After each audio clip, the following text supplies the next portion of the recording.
dia a todos e todas. Eu queria agradecer muito às professoras que vieram aqui, nos brindaram com o relato de vocês. E começar falando um pouquinho, eu quero chamar para a conversa esse encontro. Então, acho que duas palavras me pegaram muito nesse momento. A palavra encontro e a palavra integral. Educação integral. Né?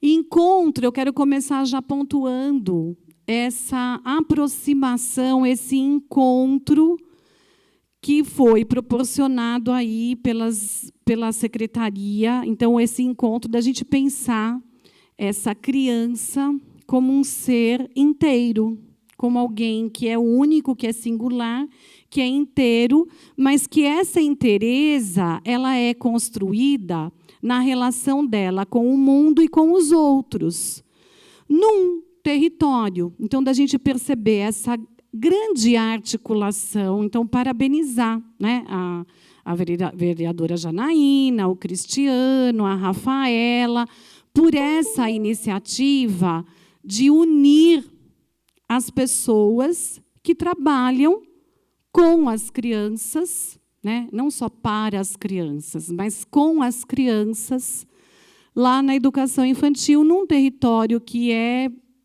e a gente precisa começar a pensar nele, que sempre é um desafio, né? Eu acho que a gente sempre vive esse desafio permanente desde a chegada dos céus, mas como um local, e não só o céu, né?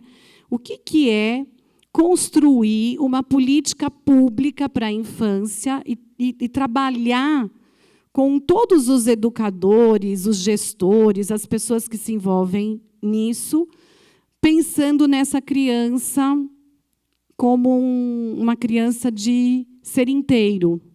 E acho que hoje o que a gente traz muito para a roda da conversa, como os analistas vieram e trazem toda uma competência, uma expertise da linguagem corporal, né, da educação física, o corpo está muito presente, mas esse corpo, um corpo orgânico, né, um corpo vivo e dentro de um território. Aí eu quero trazer um pouco os analistas. Quantos analistas tem aqui hoje? Levanta a mão para a gente saber. Ah, bastante. Professores da educação infantil. Professores da primeira infância. Coordenadores pedagógicos. Diretores. Tá. Gestores lá dos céus.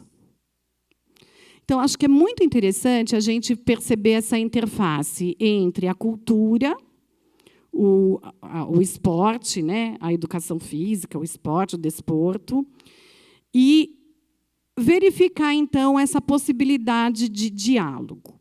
E aí eu queria chamar para a conversa, e por isso que eu pedi para vocês levantarem a mão, porque nós, ano passado, e a gente já vem numa trajetória há um tempo grande na educação infantil, mas no ano passado a gente viveu um momento muito rico, que foi o momento de uma construção coletiva do documento de orientação curricular, do currículo da cidade de São Paulo, da educação infantil.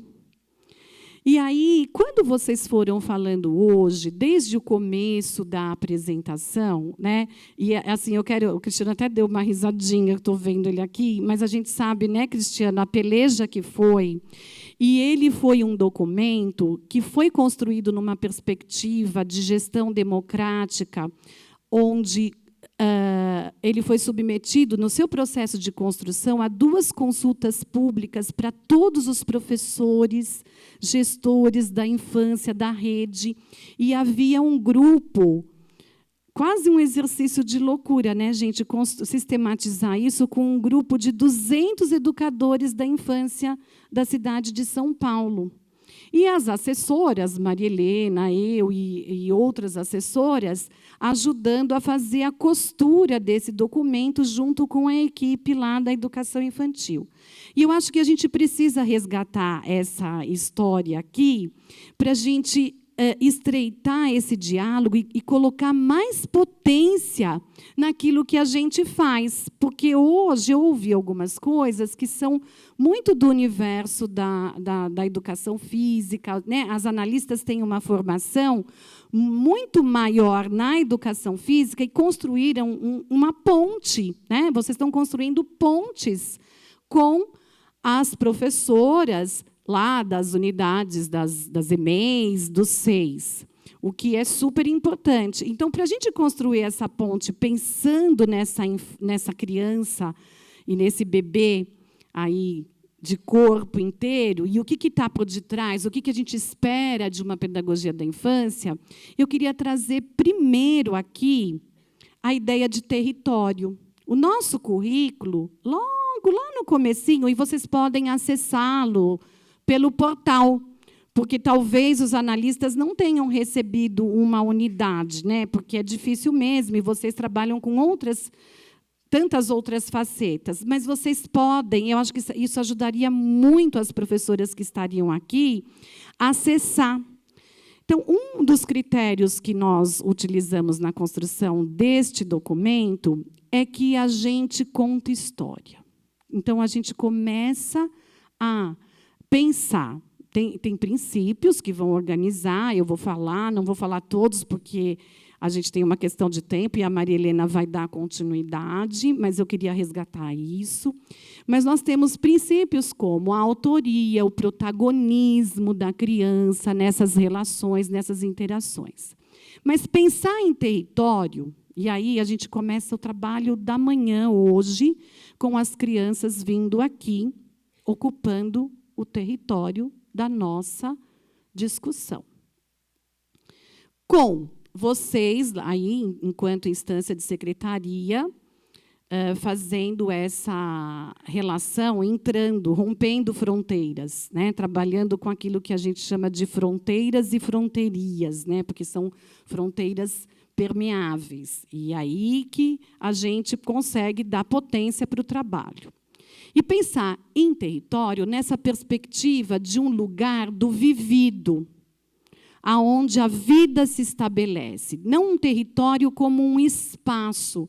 E aí eu quero assim entrar um pouquinho na mediação de vocês, porque vocês foram fazendo alguns movimentos de percorrer esse território, e em alguns momentos, vocês também revelam que executam, né, desenvolvem as experiências lá com as crianças, em alguns lugares. Mas a gente pensar o território como lugar do vivido, de uma experiência bem orgânica, aonde a criança vai estabelecendo cultura, construindo cultura e vai vivendo a vida. Então, quando a gente pega aquelas imagens que nós fomos agraciados desde o começo do nosso encontro hoje, das crianças africanas, a gente vai vendo que elas vão lidando com o corpo numa experiência concreta da existência delas naquele lugar. E aí elas vão produzindo marcas com características muito próprias do local onde elas vivem, e aí me chamou muito a atenção o barro, né? A experiência com o barro, elas vão produzindo marcas culturais permeadas por diálogo com outras culturas, e aí aparece até o telefone celular, né? Mas elas fazem com aquilo que existe, elas vão produzindo marcas, e o barro apareceu de uma maneira muito forte, né? Porque é uma característica, é alguma coisa muito específica daquele lugar. Então, eu queria chamar a atenção para isso, primeiramente, né? Então, pensar a criança como alguém que é capaz de produzir cultura. E aí eu fui ouvindo vocês, professoras, falando, né? Estabelecendo essas pontes. Então, o que eu poderia estar contribuindo aqui? A criança, ela aprende por experiência. Por uma experiência concreta, desafiada por uma curiosidade, por um desejo, por uma necessidade. Então, o que a gente costuma dizer na educação infantil que é importante para a gente poder fazer essa escuta das crianças, como a professora escutou lá as crianças jogando as fitinhas de papel crepom na piscina, como quem diz, um dia você me convida para vir nadar nessa piscina? Né? As crianças estavam te dizendo isso. Né? E você soube escutar. Um dia você me chama para brincar nesse outro espaço que eu olho daqui de cima e fico desejosa de brincar? As crianças aprendem, então, por experiência. O corpo está inteiro. Se a gente for olhar uma criança numa ação, o corpo dela está inteiro. Mas não é só o corpo físico. Eu acho que o que vocês podem ajudar a gente que é da pedagogia e as professoras é olhar para esse corpo com a especificidade dos saberes que vocês têm e ajudar os professores a reconhecerem algumas manifestações que acontecem no corpo da criança e como que a gente põe potência para ela explorar esse corpo nas brincadeiras e nas interações. Porque a criança ela só aprende brincando, como vocês já disseram aqui, e interagindo. Mas a gente precisa pensar em como que a gente pode diversificar mais ainda isso. Eu acho que vocês têm feito um trabalho assim muito potente, é muito bom. A gente sai daqui, eu fui supervisora escolar na rede, né? Então a gente visita as CELS, e quando a gente vê essa articulação da cultura, da educação, os gestores estão aqui, é um brinde, é um presente. Né? É um presente, é pensar que tem uma criança que está ocupando, usando aquele território, mas como que a gente pode potencializar mais ainda esse nosso encontro, que é o nosso desafio, né, Maria Helena, professor, como mediadores. Trazendo a família, né? O que ajuda a trazer a família? Teve alguém que falou do desafio, acho que foi você, né? O que ajuda? São essas experiências culturais concretas mesmo, aquela roda, mas nada que seja proposto como eu vou te contar o que é importante fazer como pai para a criança, numa perspectiva de trazer o pai para essa brincadeira e para essa interação. Então, promover alguma coisa que seja da cultura, né? Uma brincadeira de roda, um momento de vivência nessa perspectiva. E aí, o que eu acho que vai ajudar muito é ampliar e diversificar os espaços. Eu acho que a gente pode pensar muito nisso. Como que vocês diversificam esses espaços e propõem atividades que não são as mesmas para as crianças, porque elas precisam muito dessa experiência concreta. Então, acho que só o fato delas se deslocarem, às vezes estão confinadas lá num ambiente mais fechado.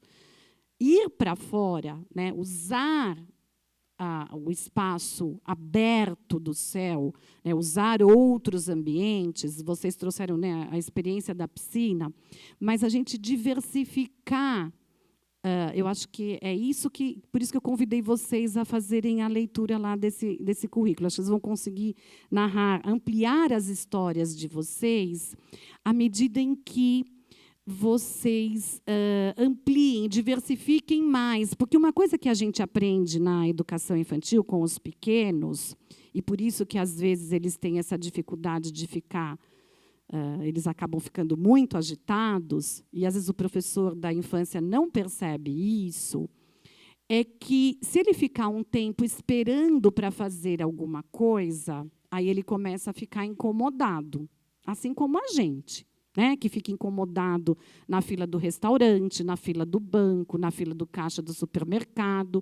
Então, quando a gente propõe uma experiência com as crianças, e vocês trazem coisas que a gente não tem um domínio, um conhecimento, as experiências com a bola, a experiência com a respiração, a experiência com a água, vocês têm todo um conhecimento quando vocês estudam educação física, quem trabalha com o desporto, muito potente nisso, de entender esse corpo. E isso acho que é mais importante. Eu acho que eu quero inverter um pouco. Quando vocês falaram aqui, a gente fez uma ponte com as professoras, e ajudou a trabalhar a forma geométrica, a cor. Não se ocupem disso. O Cristiano, quando começou a fala dele aqui, ele trouxe o Loris Malaguzzi, que é um filósofo, né, idealizador da escola de Reggio Emilia, lá na Itália, que fala assim: vocês querem aprender? Querem fazer um trabalho interessante com as crianças? Sigam as crianças. Sigam as crianças. E eu vou dizer mais. Vocês podem ajudar as professoras lá dos SEIs e das EMEIs a entender melhor o corpo das crianças, como que eles podem potencializar mais isso. Não se ocupem disso.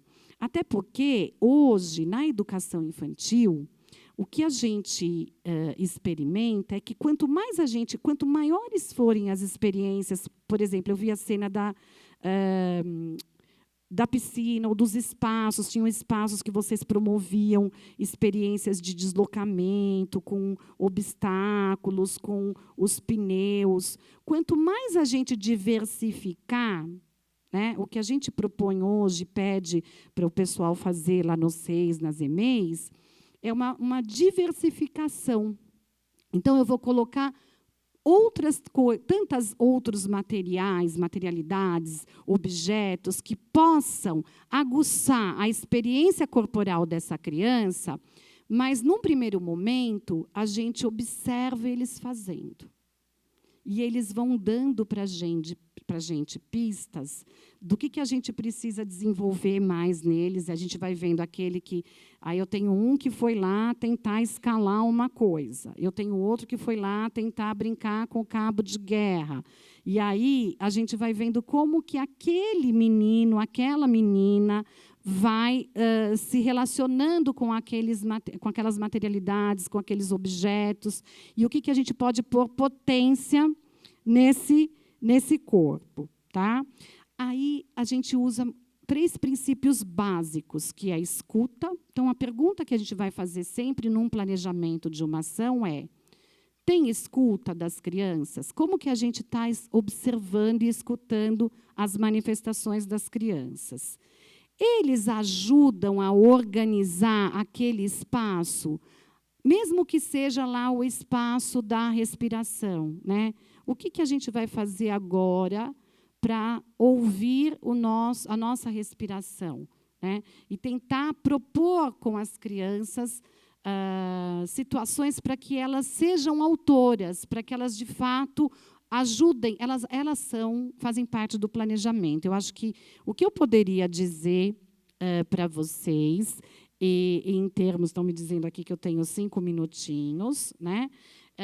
Eu queria trazer, então, esses princípios do currículo da cidade, da educação infantil, porque, já que a gente está estabelecendo essa conversa, acho super importante que a gente converse com os documentos que a gente produz. E vou pedir, se vocês têm outras construções que são ligadas à educação física, que vocês também anunciem para a gente poder entender melhor, né, como que esse corpo dessa criança vai se desenvolvendo, vai se constituindo. Porque com os pequenininhos, diferentemente quando a gente vai trabalhar com os maiores, a gente, às vezes, não fica muito focado, né? E vocês não trouxeram essa experiência com práticas esportivas, de ensinar, né, como que se faz natação, vôlei, não é isso. Vocês em nenhum... Então, o que já traz, assim, um avanço muito grande, porque, às vezes, a gente vai até em escolas particulares e a criança pequenininha está submetida a um trabalho que não é o que a gente, na infância, aconselha para essa idade. Então, vocês já romperam isso, né? Mas como que a gente traz esse corpo? Então, como que a gente olha para ele por meio? Sempre, né? Então, tem uma coisa que é básica no currículo da infância. Ele acontece por experiência, por uma experiência concreta, viva, orgânica, não numa proposição de agora nós vamos fazer tal exercício, mas numa relação que se dá na inteireza dessa criança com o brincar e com o outro, o que o outro me convoca, ou os outros, ou esse outro adulto professor, né? Nessa questão, eu queria destacar, então, que a gente use e abuse dos espaços do céu. Que vocês, eu quero convidar vocês, porque eu vi vocês em alguns ambientes, né? Então, é lógico que eles querem muito a piscina, mas que eles utilizem outros espaços. É lógico que eles querem lá a sala que tem um aroma, tal, mas que a gente também vá para outros lugares. Eu quero convidar vocês também a fazer esse deslocamento, que eu acho que é muito interessante, né? Para trabalhar com as 100 linguagens. O que eu acho que foi bonito hoje no relato de vocês, vocês foram falando em muitos momentos, eu não só trabalho com o corpo, eu canto, você falou isso, né? Eu canto, eu ponho música, eu conto história, porque a criança é feita de 100. Então, é essa diversificação que é muito potente e muito bacana, tá bom? Ensinar menos. Tem um professor italiano que diz, como ser professor sem dar aula? Esse é o desafio do professor da infância. Ser professor sem dar aula, né? Então, eu só quero agradecer e parabenizar. A Bossa Nova diz que tem mais samba no encontro que na espera. Então, muito obrigada pela oportunidade da gente construir pontes e diálogos e de aprender com outras áreas que não as nossas. Obrigada, meninas.